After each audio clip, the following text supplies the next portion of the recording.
Bienvenidos a este módulo sobre todos los aspectos relacionados a la seguridad alimentaria o inocuidad.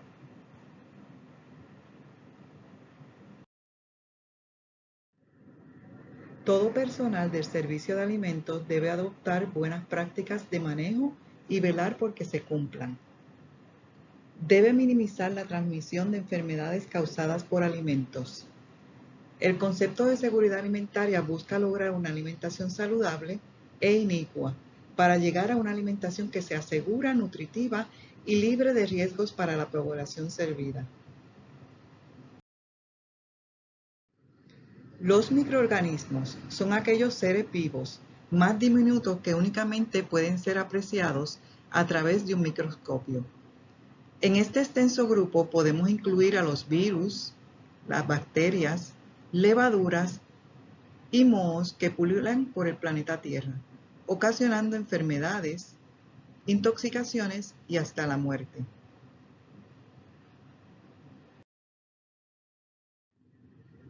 Los microbios y bacterias no se ven a simple vista. Por eso es que se hacen cultivos utilizando esta placa que se conoce como la placa Petri de cultivo. Aquí vemos cómo unas manos que tocaron otras superficies se ve el crecimiento de microorganismos en la placa.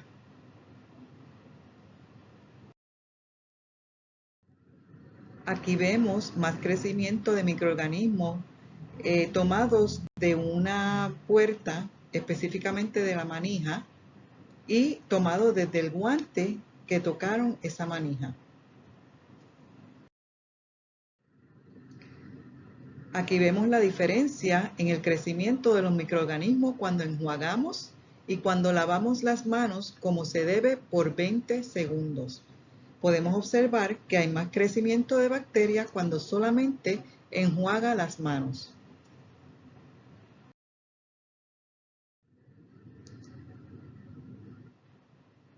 Hay una diferencia entre limpiar y sanitizar, pero estos dos procedimientos reducen considerablemente los microorganismos.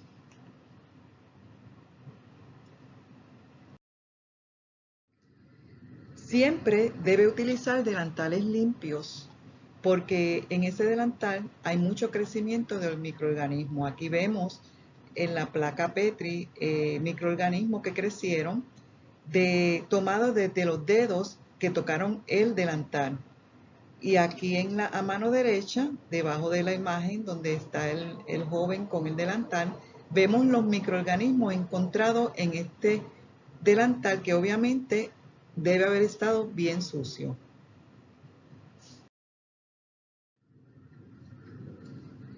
HACCP, que es conocido en inglés como Hazard Analysis of Critical Control Points, es un sistema de seguridad de alimentos y autoinspección que permite identificar peligros específicos y medidas para el manejo correcto de los alimentos.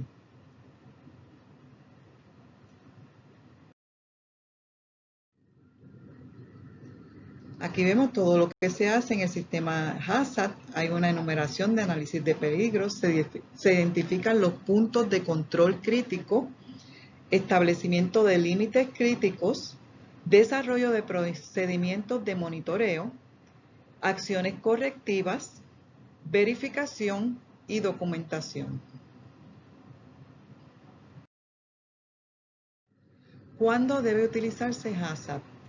En la cadena de servicios de alimentos podemos decir que en todo momento. En el recibo de los alimentos, el almacenaje, la preparación, la preparación, la cocción, el enfriamiento, si fuera necesario recalentar, que en el caso de los programas Extart, este proceso, específicamente en los centros, cuando el servicio está fuera de la pandemia, no ocurre. En el ensamblaje, en el empaque, en el transporte y en el servicio. Ahora vamos a hablar de recibo y almacenaje de alimentos.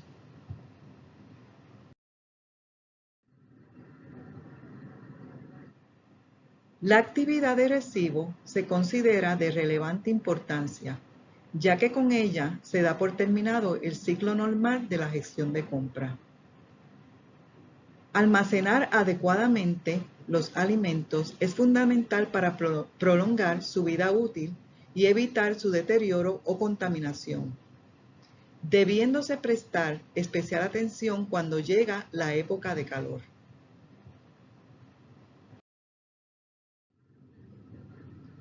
Guías para un almacenaje correcto.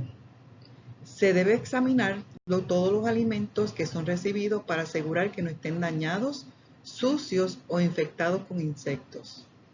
Se debe verificar la fecha de expiración de los alimentos. No aceptar o utilizar latas con abolladura, hendiduras, enmohecidas, infladas o sin etiqueta. No aceptar alimentos congelados que han empezado a descongelarse. Utilizar un termómetro para comprobar la temperatura de alimentos refrigerados o congelados. Si es un alimento refrigerado empacado, se debe colocar el termómetro entre dos paquetes sin abrirlo. Alimentos que necesitan refrigeración o congelación deben ser almacenados de inmediato.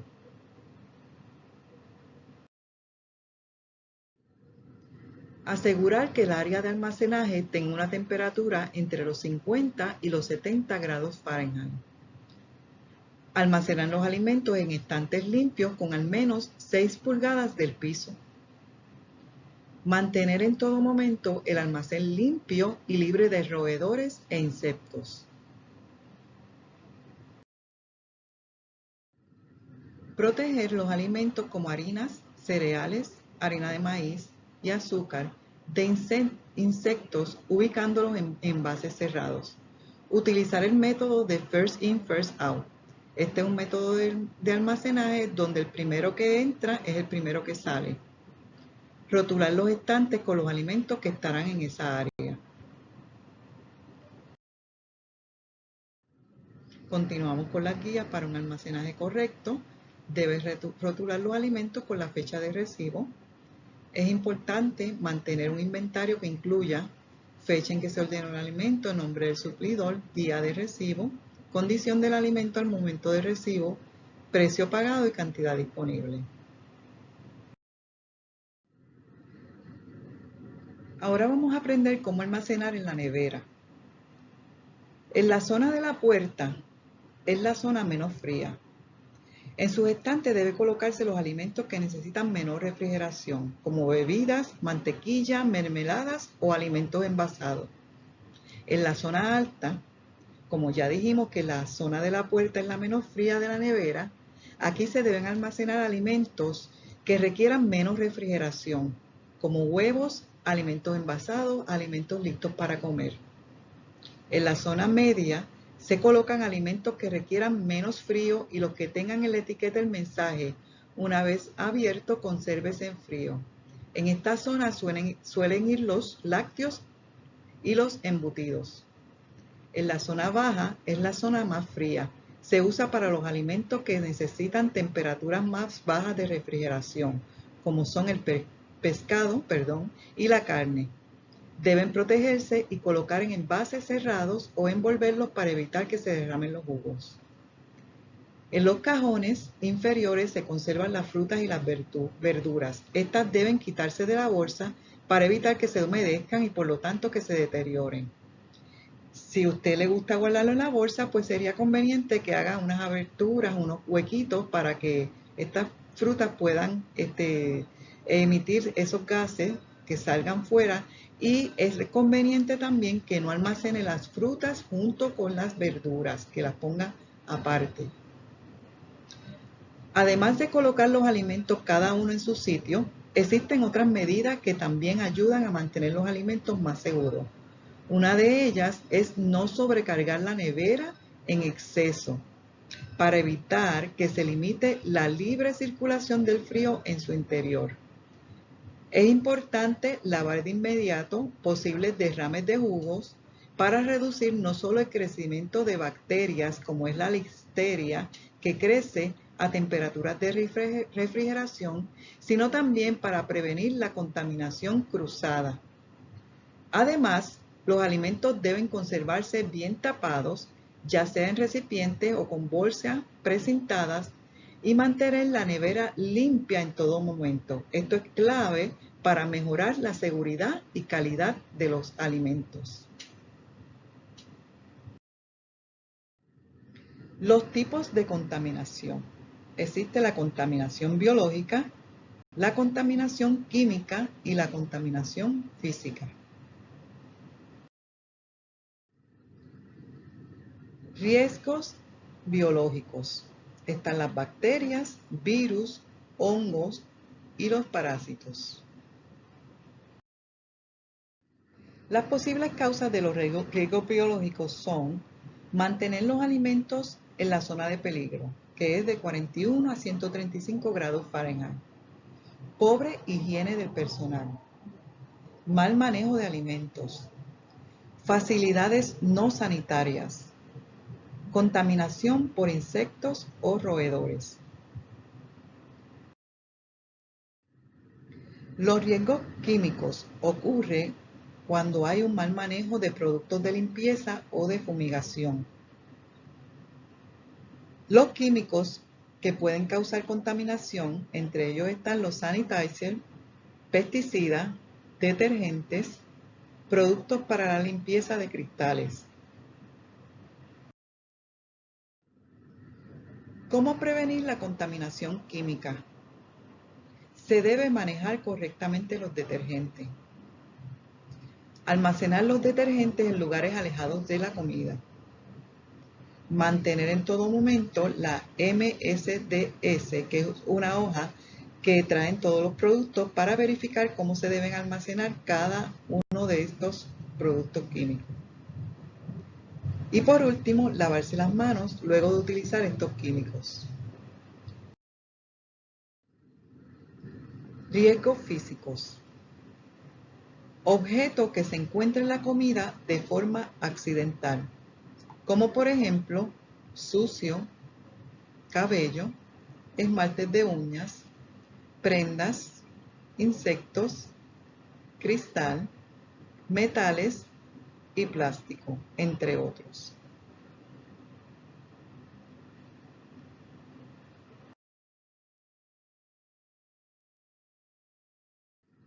Vamos a hablar sobre las reglas de higiene, que aquí están algunas de ellas representadas de forma gráfica en imágenes. A mano derecha se ve lo que no se debe hacer y a mano izquierda lo que se debe hacer. Pero vamos a hablar más adelante de eso. En la etiqueta de vestimenta, en todo momento se debe utilizar redecilla en todas las áreas que se preparan y se almacenan alimentos. La ropa debe estar limpia, el delantal limpio, no prendas, no debe salir fuera del área de cocina o almacén con su delantal, se lo debe quitar antes de salir. El calzado cerrado, antirresbaladizo. Siempre se deben cumplir con estos códigos de vestimenta. Ejemplo, no se podrá estar en cocina o almacén en chancletas u otro calzado que no cumpla con las características mencionadas anteriormente.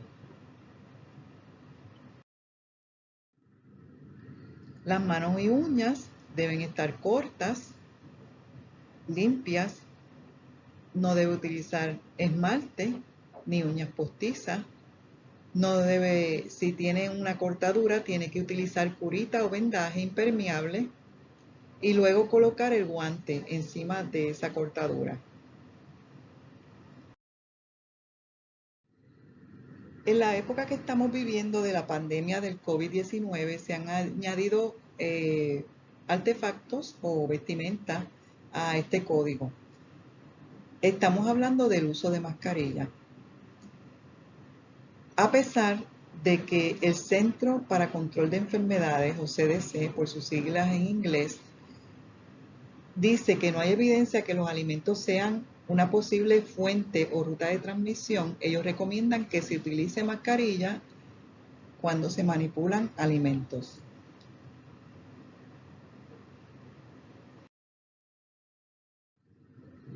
Reglas para el uso de guantes. Es necesario lavarse las manos cada vez que cambie el guante. Hay que cambiar el guante con la misma frecuencia del lavado de manos. Nunca lave o reuse los guantes desechables. Descartar los guantes rotos o desgarrados. Las heridas, como dijimos anteriormente, tienen que tener el vendaje impermeable y también el guante. ¿Qué es contaminación cruzada? Sucede cuando llevamos un contaminante de un alimento a otro, de una superficie a otra o de un alimento a superficie.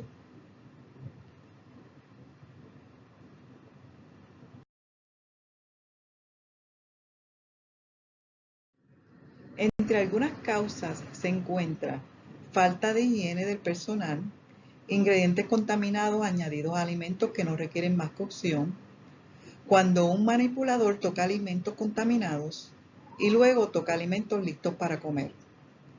Paños de limpieza contaminados tocan superficies que entran en contacto con los alimentos. Alimentos listos para comer tocan superficies contaminadas. No separar alimentos crudos de los cocidos al almacenar. ¿Cómo podemos prevenir la contaminación cruzada? Las áreas de trabajo, materiales y utensilios limpios y sanitizados. Alimentos limpios para comer, guardados en la parte superior. Carnes en parte inferior para evitar que caiga sangre en los alimentos listos para comer. Reglas de seguridad de alimentos. Utilizar picadores de diferentes colores para los distintos alimentos. Así prevenimos la contaminación cruzada. Eliminar la basura diariamente. Empleados con heridas abiertas, resfriados, úlceras u otras enfermedades transmisibles no deben preparar o servir los alimentos. Aquí vemos las tablas que se utilizan en la cocina para cortar los alimentos y prevenir la contaminación cruzada. Está la roja, amarilla, verde, azul, marrón, blanco y negro. Al lado dice para qué alimentos se utiliza. La de uso más común son la roja, amarilla, verde, azul, blanca. La roja es para carnes rojas, la amarilla para carnes blancas, la verde para frutas y verduras, la azul para pescado y marisco y la blanca para pastas, queso y pan. Prácticas inapropiadas. Consumir alimentos en las áreas de preparación, limpieza y servicios de alimento. El uso de celular. Si una persona está utilizando un celular y eso cae en el batch que está preparando de comida, hay que descartar todos esos alimentos, inclusive, como es obvio, hay que descartar su celular. La ley número 40 del 3 de agosto de 1993 prohíbe fumar en las áreas del centro o en las áreas adyacentes. El lavado de manos es bien importante, tanto para prevenir el COVID de hoy en día, como para prevenir contaminación en los alimentos. Hay que tener las manos bien limpias. Este es un proceso que, como ustedes ven, son diferentes pasos, donde usted tiene que saca el papel, tiene que coger el jabón, empezar a restregar todas las manos bien en todas las áreas, en las palmas, entre los dedos, el dedo pulgar y en la curvatura que tiene el dedo pulgar, que muchas veces se nos queda. Aquí sigue frotando, tiene que lavar dentro de las uñas, en cada una de las manos. Y termina con el papel que había cogido, va a coger otro papel para secarse y con ese mismo papel va a cerrar la llave para no volverse a contaminar las manos. Y este proceso debe durar por lo menos 20 segundos. siempre lo han representado cuando dicen que lo que dura cantar cumpleaños feliz.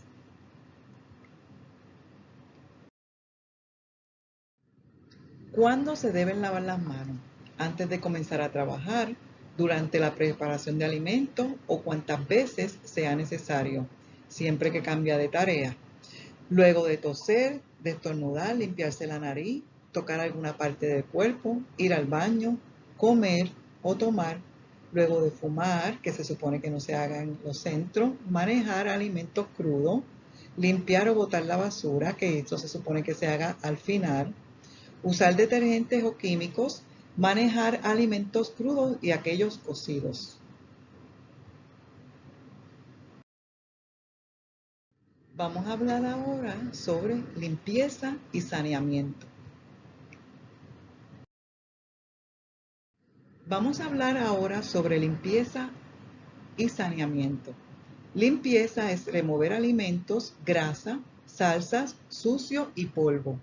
Saneamiento o desinfección es la reducción de virus y bacterias por medio de una solución.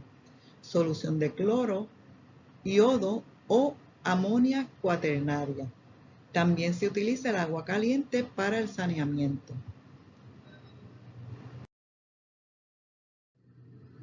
Aquí vemos el lavado manual en un fregadero de 3 compartimientos. En el primero se lava, en el segundo se enjuaga y en el tercero se hace el procedimiento de desinfección.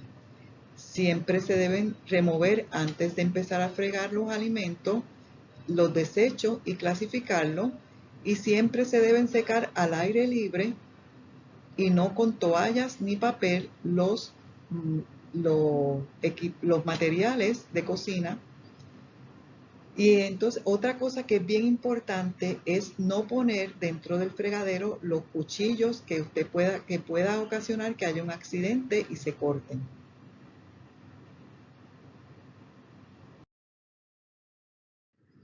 Aquí vemos las diferentes diluciones para sanear. Está el cloro, que se utiliza una onza de cloro por 2 galones de agua. Para todos estos tenemos que tener disponibles las tiras de medición. En el caso de cloro, pues debe ser específicamente para el cloro. El yodo, se utiliza media onza de yodo por cada 5 galones de agua. Y la amonia cuaternaria, la etiqueta es la que especifica que es para desinfección de equipos y utensilios, y de acuerdo a la etiqueta del producto es que hacemos la dilución. En muchos casos se utilizan artefactos que están previamente ya programados de acuerdo a los pompazos y la capacidad de galones es que se añade este producto. El agua caliente tiene que estar a 171 grados Fahrenheit por 30 segundos.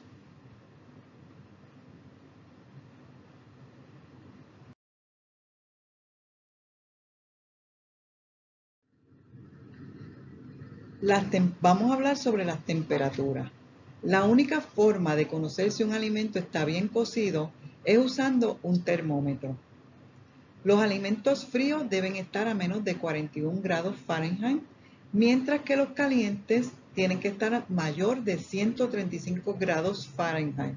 Entre estas dos temperaturas, 41 a 135 grados Fahrenheit, está lo que se conoce como la zona de peligro. Aquí la vemos representada. Los alimentos que necesitan refrigeración, menos de 41, como dijimos anteriormente, y los que no necesitan refrigeración, más de 135. Las bacterias crecen rápidamente dentro de este rango de 41 a 135. Por lo tanto, nunca deje los alimentos en la zona peligrosa por más de 2 horas o 1 hora si la temperatura ambiental es superior a los 90 grados Fahrenheit.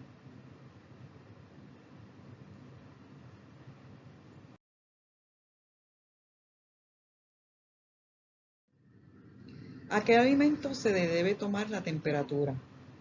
A los productos lácteos, carnes, aves, pescados, huevos, papas horneadas o cocidas, a los melones, estas frutas, arroz cocido y hortalizas cocidas.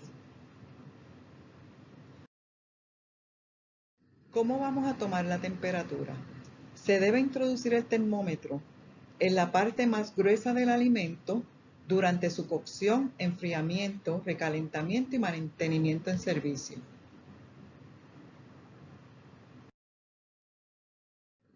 Aquí vemos algunos ejemplos de cómo tomar la temperatura.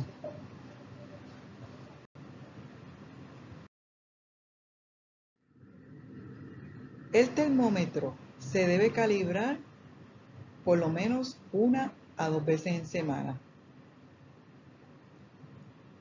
Y lo que se recomienda por HACCP es de 2 a 3 veces por semana. Hay dos maneras de calibrarlo, utilizando el punto de congelación o utilizando el punto de ebullición, cuando el alimento hierve, que hierve a 200 grados Fahrenheit o 100 grados centígrados, y el de congelación es a 32 grados Fahrenheit o 0 grados centígrados.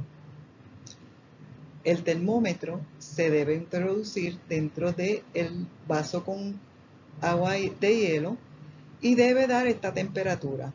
Si no da la temperatura de 32 grados Fahrenheit, pues entonces procedemos a calibrar el tornillito, dándole vuelta al tornillo que está debajo de donde están las manecillas del termómetro. Y lo mismo para el punto de ebullición. Si no alcanza esa temperatura, pues entonces tenemos que calibrarlo.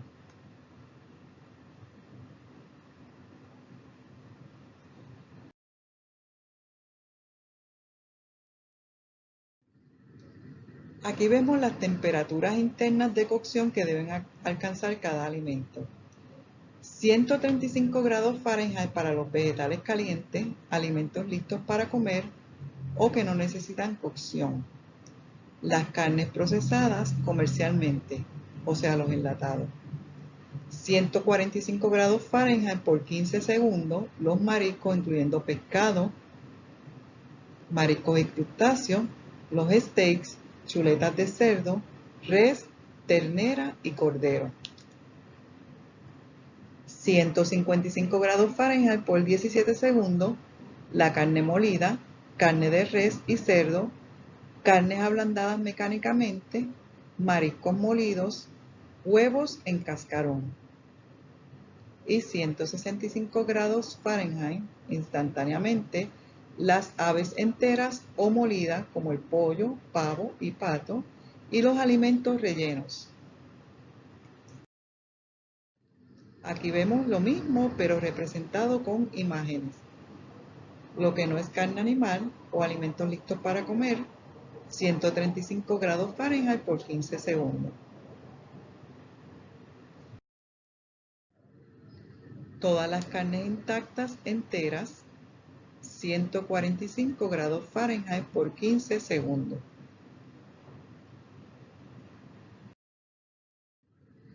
Todas las carnes procesadas, 155 grados Fahrenheit por 17 segundos.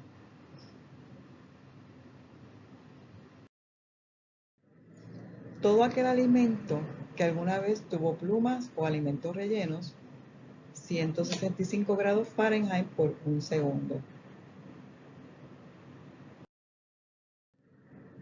Cuando use microondas, los alimentos cocinados o recalentados, cualquiera que sea, deben alcanzar los 165 grados Fahrenheit por 15 segundos.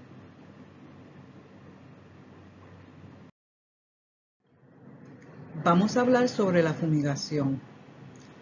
La fumigación se debe hacer en el momento en que no haya producción de alimentos y también que no hayan niños. Es importante que el exterminador deje por escrito cuál fue el veneno aplicado y su concentración. Especificar los lugares en los que dejó estaciones o trampas para atrapar a los roedores. Y todo el personal del centro debe saber dónde está la hoja oficial para que él firme la visita al centro. Todo el personal se debe hacer su certificado de salud anual, es requisito del Departamento de Salud de Puerto Rico. La tuberculina, sífilis y las personas que trabajan en el servicio de alimentos les pueden exigir también la prueba de garganta y el cultivo de heces fecales. Hay unos controles operacionales, que es toma de temperatura de alimentos y equipos en las neveras y congeladores, almacenaje adecuado de alimentos secos, sistema de inventario First In, First Out, certificado de inocuidad de alimentos que es vigente por 2 años y el certificado de salud que ya dijimos anteriormente que es vigente por 1 año. Otro de los controles operacionales es que la persona tiene que informar al supervisor o la persona a cargo en todo momento cualquier enfermedad y sus síntomas. Tiene que llenar este formulario 1B.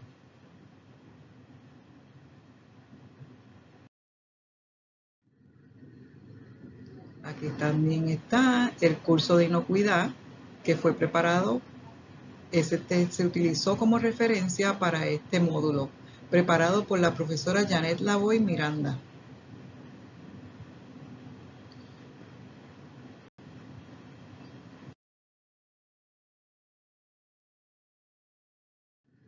Mantener la seguridad de los alimentos en todo momento es responsabilidad de todos. Esto incluye el manejo en la mesa de los niños.